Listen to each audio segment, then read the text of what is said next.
Thumbelina.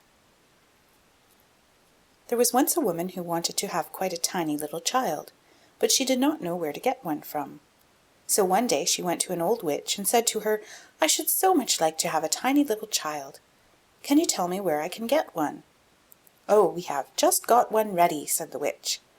"Here is a barleycorn for you, but it's not the kind the farmer sows in his field, or feeds the cocks and hens with, I can tell you. Put it in a flower pot, and then you will see something happen." "Oh, thank you," said the woman, and gave the witch a shilling, for that was what it cost. Then she went home and planted the barleycorn. Immediately there grew out of it a large and beautiful flower, which looked like a tulip, but the petals were tightly closed, as if it were still only a bud. "What a beautiful flower!" exclaimed the woman, and she kissed the red and yellow petals. But as she kissed them, the flower burst open. It was a real tulip, such as one can see any day, but in the middle of the blossom, on the green velvety petals, sat a little girl, quite tiny, trim, and pretty. She was scarcely half a thumb in height, so they called her Thumbelina. An elegant polished walnut shell served Thumbelina as a cradle. The blue petals of a violet were her mattress, and a rose leaf her coverlid. There she lay at night, but in the daytime she used to play about on the table. Here the woman had put a bowl, surrounded by a ring of flowers, with their stalks in water, in the middle of which floated a great tulip petal, and on this Thumbelina sat and sailed from one side of the bowl to the other, rowing herself with 2 white horsehairs for oars. It was such a pretty sight. She could sing, too, with a voice that was more soft and sweet than ever had been heard before. One night, when she was lying in her pretty little bed, an old toad crept in through a broken pane in the window. She was very ugly, clumsy, and clammy. She hopped onto the table where Thumbelina lay asleep under the red rose leaf. "This would make a beautiful wife for my son," said the toad, taking up the walnut shell with Thumbelina inside, and hopping with it through the window into the garden. There flowed a great wide stream, with slippery and marshy banks. Here the toad lived with her son. Oh, how ugly and clammy he was, just like his mother. "Croak, croak, croak," was all he could say when he saw the pretty little girl in the walnut shell. "Don't talk so loud, or you'll wake her," said the old toad. "She might escape us even now. She is as light as a feather. We will put her at once on a broad water lily leaf in the stream. That will be quite an island for her, she is so small and light. She can't run away from us there, whilst we are preparing the guest chamber under the marsh, where she will live." Outside in the brook grew many water lilies, with broad green leaves, which looked as if they were swimming about on the water. The leaf farthest away was the largest, and to this the old toad swam with Thumbelina in her walnut shell. The tiny Thumbelina woke up very early in the morning, and when she saw where she was she began to cry bitterly, for on every side of the great green leaf was water, and she could not get to the land. The old toad was down under the marsh, decorating her room with rushes and yellow marigold leaves, to make it very grand for her new daughter-in-law. Then she swam out with her ugly son to the leaf where Thumbelina lay. She wanted to fetch the pretty cradle to put into her room before Thumbelina herself came there.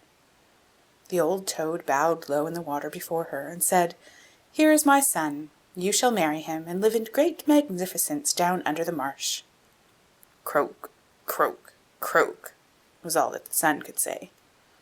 Then they took the neat little cradle and swam away with it, but Thumbelina sat alone on the great green leaf and wept, for she did not want to live with the clammy toad, or marry her ugly son. The little fishes swimming about under the water had seen the toad quite plainly, and heard what she said, so they put up their heads to see the little girl. When they saw her they thought her so pretty that they were very sorry she should go down with the ugly toad to live. No, that must not happen. They assembled in the water round the green stalk which supported the leaf on which she was sitting, and nibbled the stem in two.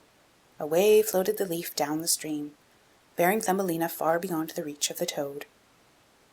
On she sailed past several towns, and the little birds sitting in the bushes saw her and sang, "What a pretty little girl!" The leaf floated farther and farther away. Thus Thumbelina left her native land. A beautiful little white butterfly fluttered above her, and at last settled on the leaf.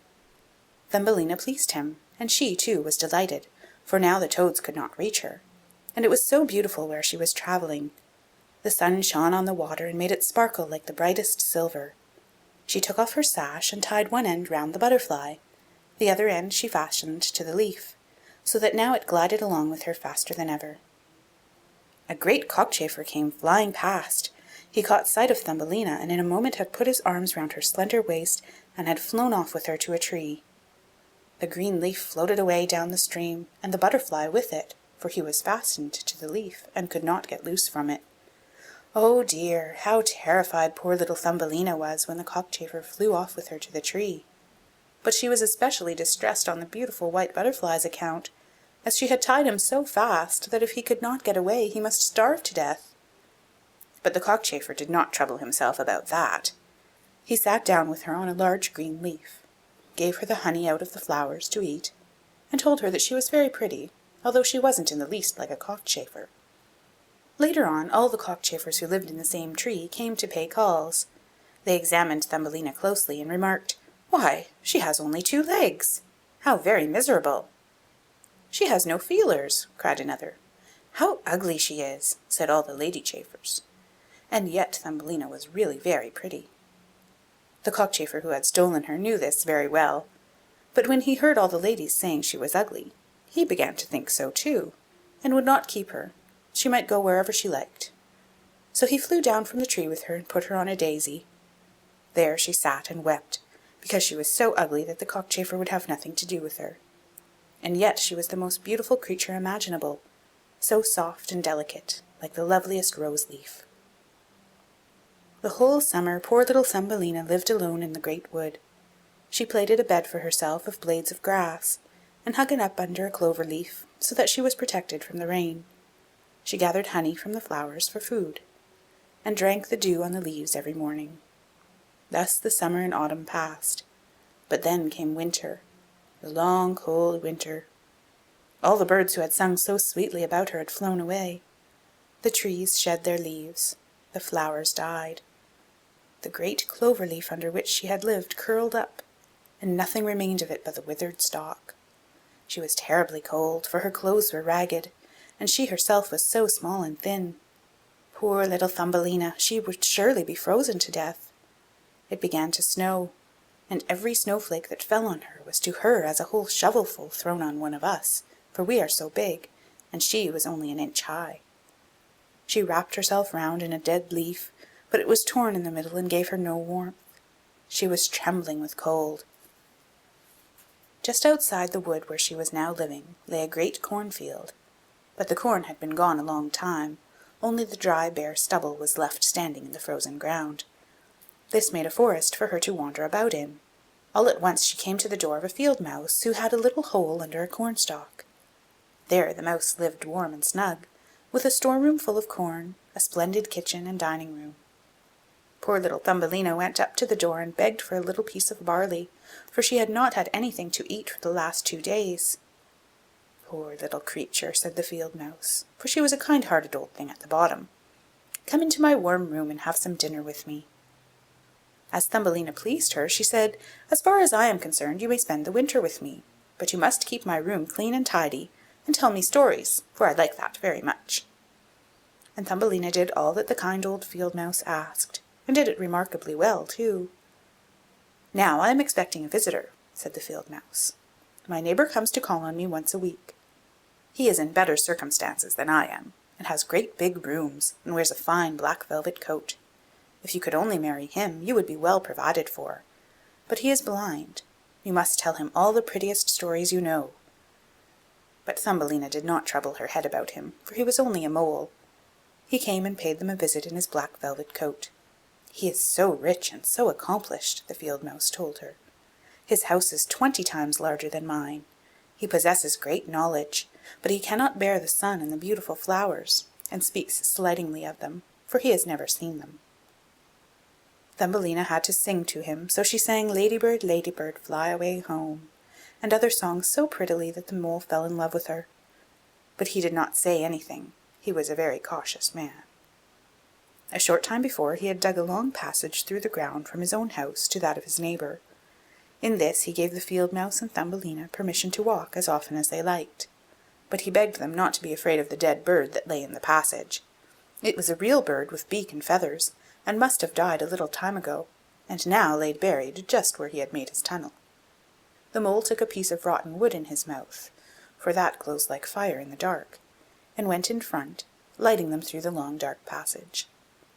When they came to the place where the dead bird lay, the mole put his broad nose against the ceiling and pushed a hole through so that the daylight could shine down. In the middle of the path lay a dead swallow, his pretty wings pressed close to his sides, his claws and head drawn under his feathers. The poor bird had evidently died of cold. Thumbelina was very sorry, for she was very fond of all little birds. They had sung and twittered so beautifully to her all through the summer. But the mole kicked him with his bandy legs and said, "Now he can't sing any more. It must be very miserable to be a little bird. I'm thankful that none of my little children are. Birds always starve in winter." "Yes, you speak like a sensible man," said the field mouse. "What has a bird, in spite of all his singing, in the winter time? He must starve and freeze, and that must be very pleasant for him, I must say." Thumbelina did not say anything, but when the other two had passed on, she bent down to the bird, brushed aside the feathers from his head, and kissed his closed eyes gently. "Perhaps it was he that sang to me so prettily in the summer," she thought. "Oh, how much pleasure he did give me, dear little bird." The mole closed up the hole again, which let in the light, and then escorted the ladies home. But Thumbelina could not sleep that night, so she got out of bed and plaited a great big blanket of straw, and carried it off and spread it over the dead bird, and piled upon it thistledown as soft as cotton wool, which she had found in the field mouse's room, so that the poor little thing should lie warmly buried. "Farewell, pretty little bird," she said. "Farewell, and thank you for your beautiful songs in the summer, when the trees were green and the sun shone down warmly on us." Then she laid her head against the bird's heart. But the bird was not dead. He had been frozen, but now that she had warmed him, he was coming to life again. In autumn the swallows fly away to foreign lands, but there are some who are late in starting, and then they get so cold that they drop down as if dead, and the snow comes and covers them over. Thumbelina trembled, she was so frightened, for the bird was very large in comparison with herself, only an inch high. But she took courage, piled up the down more closely over the poor swallow, fetched her own coverlid and laid it over his head. Next night she crept out again to him. There he was alive, but very weak. He could only open his eyes for a moment and look at Thumbelina, who was standing in front of him with a piece of rotten wood in her hand, for she had no other lantern. "Thank you, pretty little child," said the swallow to her. "I am beautifully warm. Soon I shall regain my strength, and then I shall be able to fly out again into the warm sunshine." "Oh," she said, "it is very cold outside. It is snowing and freezing. Stay in your warm bed. I will take care of you." Then she brought him water in a kettle, which he drank, after which he related to her how he had torn one of his wings on a bramble, so that he could not fly as fast as the other swallows who had flown far away to warmer lands. So at last he had dropped down exhausted, and then he could remember no more. The whole winter he remained down there, and Thumbelina looked after him and nursed him tenderly. Neither the mole nor the field mouse learnt anything of this, for they could not bear the poor swallow. When the spring came and the sun warmed the earth again, the swallow said farewell to Thumbelina, who opened the hole in the roof for him which the mole had made. The sun shone brightly down upon her, and the swallow asked her if she would go with him. She could sit upon his back. Thumbelina wanted very much to fly far away into the green wood, but she knew that the old field mouse would be sad if she ran away. "No, I mustn't come," she said. "Farewell, dear good little girl," said the swallow, and flew off into the sunshine.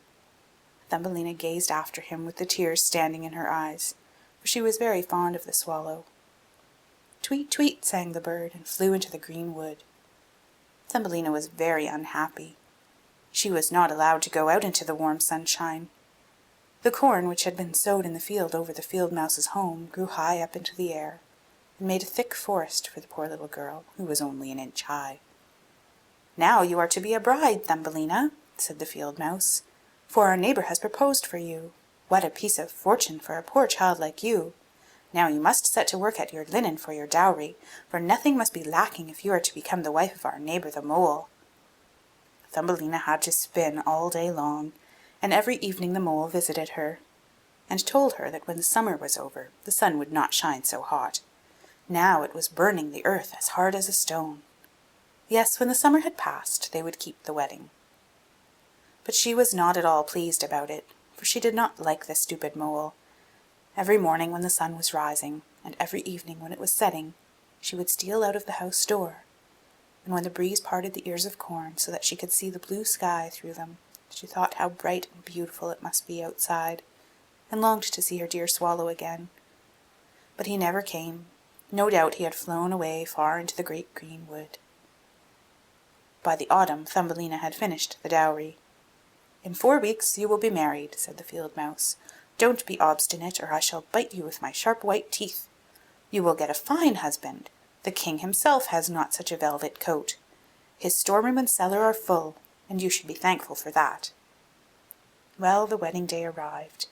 The mole had come to fetch Thumbelina to live with him deep down under the ground, never to come out into the warm sun again, for that was what he didn't like. The poor little girl was very sad, for now she must say good-bye to the beautiful sun. "Farewell, bright sun," she cried, stretching out her arms toward it, and taking another step outside the house, for now the corn had been reaped, and only the dry stubble was left standing. "Farewell, farewell," she said, and put her arms around a red flower that grew there. "Give my love to the dear swallow when you see him." "Tweet, tweet," sounded in her ear all at once. She looked up. There was the swallow flying past. As soon as he saw Thumbelina he was very glad. She told him how unwilling she was to marry the ugly mole, as then she had to live underground where the sun never shone, and she could not help bursting into tears. "The cold winter is coming now," said the swallow.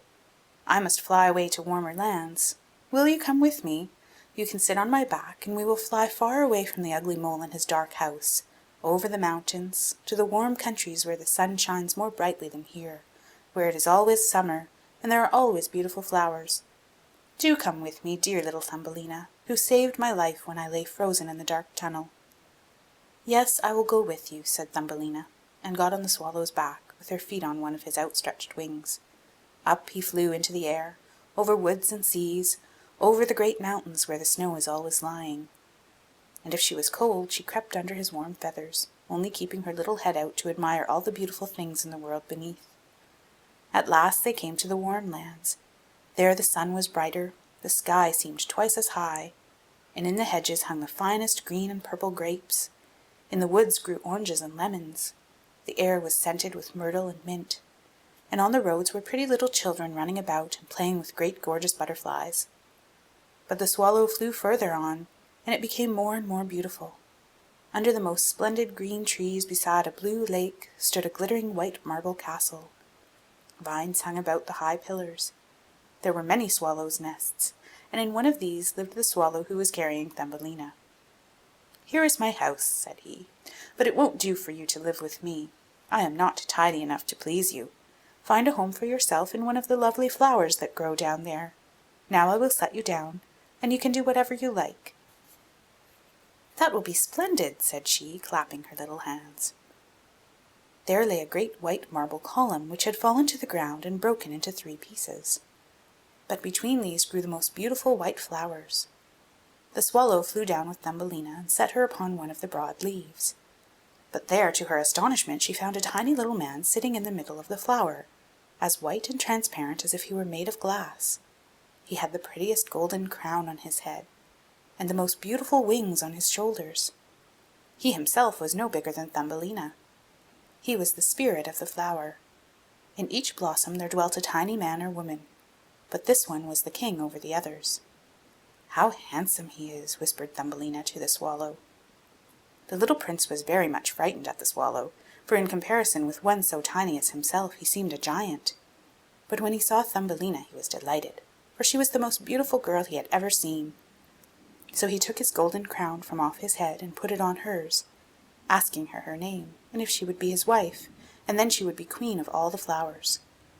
Yes, he was a different kind of husband to the son of the toad and the mole with the black velvet coat. She said yes to the noble prince, and out of each flower came a lady and gentleman, each so tiny and pretty that it was a pleasure to see them.